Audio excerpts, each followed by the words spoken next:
naman sa 15 truck ng basura ang nakolekta sa Manila South Cemetery. Nagtulong-tulong ang MMDA, lokal na pamahalaan ng Maynila at mga tauhan ng sementeryo upang hakutin ang lahat ng basurang iniwan ng mga dumalaw sa sementeryo. Si Ria Fernandez sa detalye.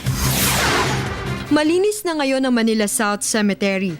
Ayon kay Director Rafi Mendez, administrador ng naturang pampublikong sementeryo, agad nilang nilinis ang lahat ng kalsada sa loob ng sementeryo isang araw matapos ang undas. Sa pag-uutos ng ating mahal na alkalde, Mayor Erap Estrada at Vice Mayor Isko Moreno, linisin ang sementeryo pagkatapos ng undas 2014. Ito, malinis na po.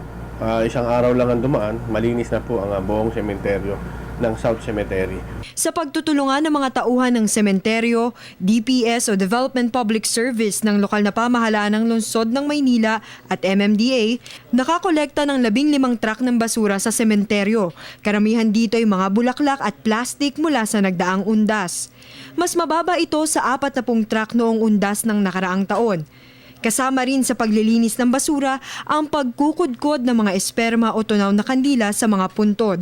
Si Aling Benang, negosyo niya ang pagbebenta ng mga esperma tuwing katapusan ng undas. Ang sistema, binibili niya ang mga nakudkod na esperma mula sa mga bata sa halagang 10 pesos hanggang 12 pesos kada kilo. Bago niya ito irerepak sa sako ayon sa kalidad at saka ibebenta sa mga pagawaan ng kandila at floor wax. Lahat to, mga ilang sacks to, tapos magkano nyo to mabibenta o magkano yung kikitain nyo dito? Conforme sa sa naging puhunan namin tsaka sa dami ng kandilang nabili namin. Kasi last year ang mga 5,000 Okay, ngayon. so ngayon magkano po yung ina-expect nyo? Magkano ba yung Siguro nasa 50. 50,000? Ang puhunan. Ang puhunan nyo? Ang kikitain nyo sa... Siguro mga 5,000 lang gano'n, tumaas man pero hindi aabot na mga 6,000. Samantala, napanatili naman ng pamunuan ng sementeryo ang zero incident, kaya naman naging maayos ang kabuang paggunitan nila ng undas. Zero incident kami sa lahat. Maraming salamat sa mga tumulong, mga civic group. Maraming salamat po.